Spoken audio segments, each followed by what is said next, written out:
নানামুখী ক্ষমতার কেন্দ্র তৈরি হয়, তাহলে বাংলাদেশের এই সরকার চালানো যে বহুমুখী অসুবিধার মধ্যে ডক্টর ইউনূস এখন পড়তেছেন, তার প্রতি শ্রদ্ধা রেখেই বলতেছি যে নানা রকম ক্ষমতার কেন্দ্র তৈরি হতে, ওই রকম ক্ষমতার কেন্দ্র তৈরি হতে বাংলাদেশের মতো একটা দেশ চালানো কিন্তু আসলে ইটস নট দ্যাট ইজি। এটা আপনি একটা এক ধরনের ইউটোপিয়ান চিন্তা ভাবনা, কিন্তু এটা আসলে অনেক বক্তব্য দেওয়ার কারণে, বড় বড় অনেক সাপোর্টার বেস কথা বলার কারণে অনেকের কাছে এগুলো ইউটোপিয়ান চিন্তা মনে হয়। কিন্তু আমরা বলতেছি না যে আপনার সবগুলো আপনি 10 জনকে 10টা দিয়ে দেন, আমরা তো এটা বলতেছি না।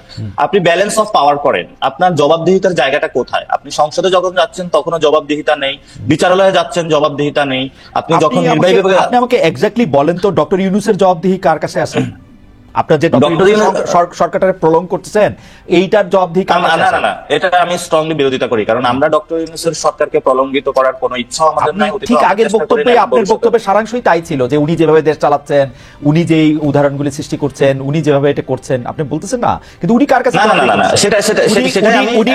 উনি ভারতীয় প্রধানমন্ত্রীর সাথে যে দেখা করার জন্য এত ডেসপারেট হয়ে তার সাথে দেখা করলেন, সেইটাই বা উনি কার কাছে জিজ্ঞেস করছেন?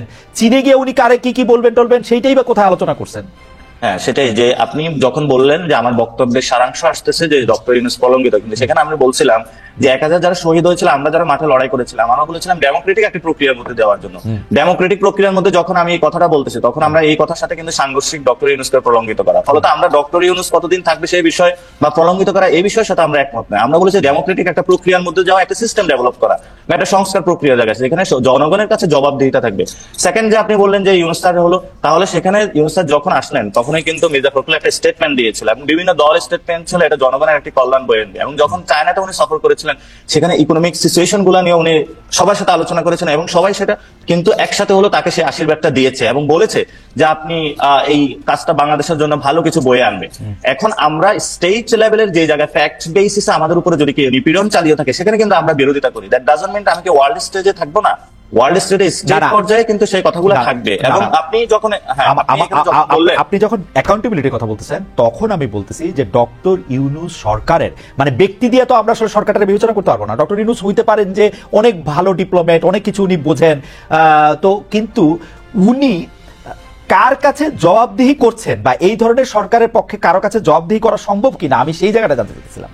না, এই ধরনের সরকারের কাছে যে জবাবদিহিতার জায়গাটা আপনি দেখেন, প্রথমত যেটা মাহাদিরা বলে থাকে যে একটি হলো জনগণের জায়গা থেকে জনগণ কিন্তু তাদের এক্সপ্রেস ভিউতে বিভিন্ন জায়গায় যায় না। এখন ধরুন ডক্টর ইউনূস একটি সিদ্ধান্ত নিচ্ছে যে ডিসেম্বরের মধ্যে উনি নির্বাচন দিবে বা বিএনপি যে দলগুলোর সাথে বসতেছে, এখন আপনার এখানে কিন্তু আপনি একটা ভোটিং ব্যবস্থা চালু করে দিচ্ছেন, জনগণ কিন্তু এখানে তার মাধ্যমে সে রায়টা দিচ্ছে। অর্থাৎ যে ডক্টর ইউনূস যদি সিদ্ধান্ত নেয় ডিসেম্বরের মধ্যে নির্বাচন দিবে, তাহলে সে কিন্তু এখানে তার বিরুদ্ধে ভোট দিচ্ছে।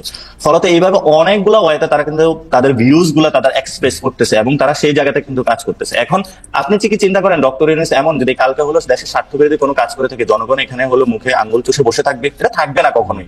ফলত আমরা এই জায়গাটায় বলি যে জনগণকে পাওয়ারফুল করা, যেখানে হলো একটি দলের যিনি প্রধান তার কাছে সকল, আপনি ভোট করলেন, ভোট নিয়ে আপনি ঘরের তালা বন্ধ করে ভিতরে এবার যা ইচ্ছা তা করতেছেন না। আমরা মনে করি জনগণের সামনে যে এখন যে ট্রান্সপারেন্সি আছে, আপনি চিন্তা করেন কালকে ডক্টর ইউনূস, আপনি বলেন কালকে যদি ডক্টর ইউনূস একটি দেশ বিরোধী কোনো কাজ করে, উনি কি থাকবে নাকি থাকবে না? জনগণ তাকে থাকতে দিবে না, এই পরিস্থিতিটা এখন আছে। আমি তো আমরা জানি না যে উনি দেশ বিরোধী কাজ করতেছেন না, ওনার গভর্নমেন্ট সত্য তো গভর্নমেন্ট স্বচ্ছ, সেই জায়গাটায় আমরা বলতেছি ওনার এক এক উপদেষ্টা এক এক রকম করে কথা বলে, মানে আমি ওনার এক এক উপদেষ্টা এক এক রকম করে কথা বলে।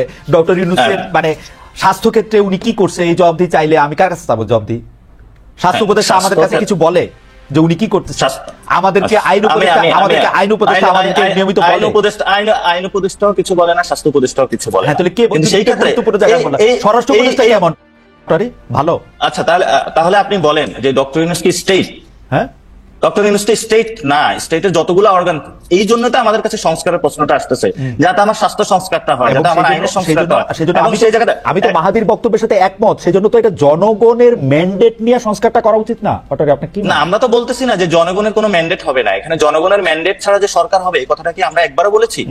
আমি জানি না, আমরা কি একবার লাগে আর কি আমার না, এটা মনে হচ্ছে। এবং আপনি যখন বিভিন্ন জায়গায় যারা বট বাহিনী উৎপাদন করে ওই জায়গা থেকে মনে হতে পারে, কিন্তু একবারের পর্যন্ত জনগণ থেকে শুরু করে কোন রাজনৈতিক এনসিপির কোন নেতৃবৃন্দ এই কথাটা একবারও মুখে উচ্চারণ করে, যারা গণ অভ্যুত্থানে ছিল, একবারও এই মুখী শব্দ গণতন্ত্রের বাইরে কোনো আলোচনা চায় বলে সো ফলে তো আমরা চাই ডেমোক্রেটিক প্রসেসে দ্রুত যাওয়ার জন্য, কিন্তু ডেমোক্রেটিক প্রসেসে যাওয়ার জন্য যে মানুষগুলো জীবন দিল, তারা যেই মানুষের জীবনের মূল্যটা যে আমরা একটা নতুন বাংলাদেশ চাই, নতুন বাংলাদেশে যেখানে আমি নিগৃহীত হব না, নির্যাতিত হব না, সেই জায়গাটা আমাদের কনফার্ম করতে চাচ্ছি। এখন আপনারা যদি পুরো বাংলাদেশকে শুধু এনসিপি এবং বিএনপি দিয়ে যাচাই করার চেষ্টা করেন, সেটাও একটা জায়গায় আমি মনে করি না ঠিক হবে। আপনারা দুজন আছেন বলে এনসিপি আর বিএনপির প্রসঙ্গ আসছে, তবে আমার কাছে মনে হয় জনাব নাসিরউদ্দিন পাটোয়ারী, আপনারা যখন নতুন দল করে আপনি যখন ঘোষণা দিলেন, আমি আপনাকে কোট করছি, জিয়াবাদ মুজিববাদ আমরা কোনো বাদ বাংলাদেশে চাই না, এসব বাদ বা আদর্শ দর্শনের বিরুদ্ধে গিয়ে আপনারা দাঁড়াতে চেয়েছেন, কিন্তু আমরা কিন্তু এর কিছুই মানে আমার maybe I am short sighted, কিন্তু আমি কিন্তু কিচ্ছু দেখতেছি না। এটা আমার বোঝার ভুল, উপলব্ধির ভুল, জ্ঞানের সীমাবদ্ধতা হইতে পারে, কিন্তু আমি কিন্তু এনসিপি কে 8-10টা রাজনৈতিক দল থেকে কোনোভাবে আলাদা করতে পারছি না, সত্যি কথা। এখন হ্যাঁ খালিদ ভাই, এটা নিয়েও আমিও অবজারভেশন আছে, আমাদের অবজারভেশন আছে। আমরা 36 থেকে 37 দিনের একটি দল, এবং এখানে মনে করেন যে অনেক স্টুডেন্ট বা তরুণরাই মিলে দল বানিয়েছে, এক্সপিরিয়েন্স যারা, আমাদের উপদেশটা এখন আসে নাই। আমরা আমাদের লিমিটেশন স্বীকার করি এবং আমরা প্রতিনিয়ত কাজ করে যাচ্ছি। আমরা বলি না আজকে আমাদের এটাই হলো আদর্শ একটা জায়গা, কিন্তু যে আদর্শিক জায়গাটা এবং যে জায়গায় একটা স্ট্যান্ডার্ড সেট করা, সেই জায়গাটা আমরা কেন অস্বীকার করতে যাব? আমরা বলতেছি না যে এনসিপির এখন যে বর্তমান অবস্থা, এই বর্তমান অবস্থায় বাংলাদেশের জন্য একটা স্ট্যান্ডার্ড পজিশন বা কোনো কিছু, এবং সেখানে আমরা বলে থাকি যে আপনি যদি আমরা যে 71 থেকে 75 পর্যন্ত আলোচনা করে থাকি জিয়াবাদ মুজিববাদের যে কথাটা আপনি আজকে বললেন, সেখানে আমি জিয়ার প্রতি শ্রদ্ধা পোষণ করি এবং জিয়া যে কাজগুলো করেছে ইকোনমিক ডেভেলপমেন্ট, সেই জায়গা থেকে বাংলাদেশে এখনো সফল ভোগ করতেছে। কিন্তু সাথে সাথে আমি শ্রদ্ধা পোষণ করতে চাই যে সে আমাদের তাহের ভাইয়ের প্রতি, যে উনি নারায়ণগঞ্জ থেকে এক পাও নিয়ে সিপাহী জনতার এখানে বাংলাদেশকে বাঁচানোর জন্য চলে আসছেন, আবার ওই মানুষটাকে ফাঁসিতে দেওয়া হয়েছিল, কেন তাকে কোনটা করা হয়েছিল? যে এইসব অসংখ্য প্রশ্ন আমাদের সামনে আছে, এই প্রশ্নগুলোরও অবতারণা করা উচিত। কেন যারা মুক্তিযুদ্ধে অংশগ্রহণ করেছিল সেই সেনা অফিসারগুলোকে কেন 1200 সেনা অফিসারকে কেন হত্যা করা হয়েছিল? আমার মনে হয় যে নাসিরউদ্দিন পাটোয়ারীর আমরা কাল টাকারে কাউকে দেখতে চাই না, এবং এই তরুণ প্রজন্ম যারা আছে এবং এই বর্তমান যে প্রজন্ম, ভবিষ্যতে এটা এনসিপিরও যদি কেউ কাল্ট হয় তাকে দেখতে চাইবে না, এনসিপির ওই জায়গায় মানুষের কাছে যেতেই পারবে না। ফলত আমাদের এই সময়ের সামগ্রিক আলোচনাটা কোন মুখে আমরা বাংলাদেশ থেকে নিতে চাই, আমরা এটাও চাই ওই জায়গাটায় আমরা এনসিপি কেও নিয়ে যেতে চাই। ওকে, নিয়ে যেতে চান, নিয়ে যেতে পারেন, সেটা আমাদেরও আশা থাকবে, কারণ এটা আমাদের সবার জন্য জরুরি। আমি may request our producer Ashis, can you extend for 10 minutes? Okay, thank you. আমরা একটু আপনাদেরও একটু অনুমতি নিয়ে আমরা একটু অনুষ্ঠানটা 10 মিনিট মানে শেষ হয়ে আসতেছে, আমাদের একটু 10 মিনিট একটু বাড়াতে হবে যদি আপনার দেন আর কি। ডক্টর আমি অন্য একটা দেশের বাইরে একটু বিদেশে যেতে চাই। একই প্রশ্ন আসলে নাসিরউদ্দিন পাটোয়ারীর কাছেও থাকবে, কিন্তু আপনার জবাবটা আমরা আগে একটু শুনতে চাইবো। ফিলিস্তিনিদের নিপীড়নের বিরুদ্ধে বিএনপি এনসিপি অনেকেই আসলে সোচ্চার হয়েছেন, কিন্তু গতকাল পুরো বাংলাদেশই আসলে ওই যে স্টপ ওয়ার্ক স্টপ স্কুলের সাথে মিলে মজলুম ফিলিস্তিনিদের পক্ষে রাস্তায় নেমেছিল। কিন্তু বেশ কিছু জায়গায় যেমন ধরেন বাটা শোরুম, কেএফসি, ইউনিমার্টে হামলা হয়েছে, লুটপাট হয়েছে। কেউ কেউ বলছেন যে গত কয়েক মাসে তৌহিদি জনতার নামে, ছাত্র জনতার নামে যে মবতন্ত্র দেখা গেছে, আইন হাতে তুলে নেওয়ার যে প্রবণতা দেখা গেছে, মব জাস্টিস দেখা গেছে, তারই ধারাবাহিকতা বা তার দ্বারা প্রভাবিত গতকালের ভাঙচুর ও লুটপাট। আমি প্রথমে ডক্টর আমিন আপনার কথা শুনবো, কারণ কেউ কেউ আবার এটাও বলছেন দেশে যেহেতু একটা বিনিয়োগের আন্তর্জাতিক সভা সম্মেলন যেরকম ভাবে বলি সেরকম হচ্ছে, সেই সময় বিনিয়োগকে নিরুৎসাহিত করার জন্য একটা চক্রান্ত বা ষড়যন্ত্র হতে পারে। কিন্তু আমাদের প্রশ্নের লক্ষ্য হচ্ছে যে আইন হাতে তুলে নেওয়া। প্রথম দিকে আমাদের এটা নিশ্চয়ই পাটোয়ারী বলবেন যে প্রথম দিকে আমরা আসলে আইন হাতে তুলে নেওয়ার ক্ষেত্রে অনেক উৎসাহ দেখিয়েছি, সরকারের পক্ষ থেকে দেখিয়েছি, নাসিরউদ্দিন পাটোয়ারীদের দলের পক্ষ থেকেও আমরা দেখেছি আইন হাতে তুলে নেওয়ার ব্যাপারে উৎসাহ। এইটা আসলে কেমন, মানে আপনি এটাকে আসলে কিভাবে দেখেন? এটা থেকে আমরা আসলে কিভাবে মুক্ত হবো? আমার সুলেখক ইশতিয়াকের একটা কথা খুব মনে পড়ে, তিনি আওয়ামী লীগের আমলে একবার বলেছিলেন যে আসেন আমরা সবাই সবাইরে ধরাই দিই। এই আসেন আমরা সবাই সবাইরে ধরাই দিই জায়গায় আমরা আসি কিনা, ডক্টর আমিন? দেখুন, এই বিচারহীনতা সংস্কৃতি তো আমরা কেউ চাই না। দেশে যে কোনো সচেতন সুনাগরিকই চান এই বিচারহীনতা সংস্কৃতির অবসান হোক, বাংলাদেশে আইনের অনুশাসন প্রতিষ্ঠা হোক। আমাদের ভারপ্রাপ্ত চেয়ারম্যান জনাব তারেক রহমান বলেছেন যে বিএনপি ইনশাল্লাহ যদি জনগণের ভোটে রাষ্ট্র পরিচালনায় আসে, আমাদের মৌলিক 3টা ভিত্তি থাকবে: আইনের অনুশাসন, মানবাধিকার প্রতিষ্ঠা এবং বাক স্বাধীনতা প্রতিষ্ঠা। এবং আপনি যদি দেখেন এই ভিত্তি কিন্তু অনেক আগে থেকে শুরু হয়েছে। 5 তারিখে যখন শেখ হাসিনা পালিয়ে চলে গেল, আওয়ামী লীগের পতন হলো, 5 তারিখের পর 8 তারিখ সরকার গঠিত হলো। এই 3 দিন কিন্তু বাংলাদেশে কোনো সরকার ছিল না, থানা পুলিশ ছিল না, আইন আদালত ছিল না। আমরা বাংলাদেশের সবচেয়ে বড় রাজনৈতিক দল হিসেবে তখন থেকে কিন্তু বিচারহীনতা সংস্কৃতির বিরুদ্ধে রুখে দাঁড়িয়েছি।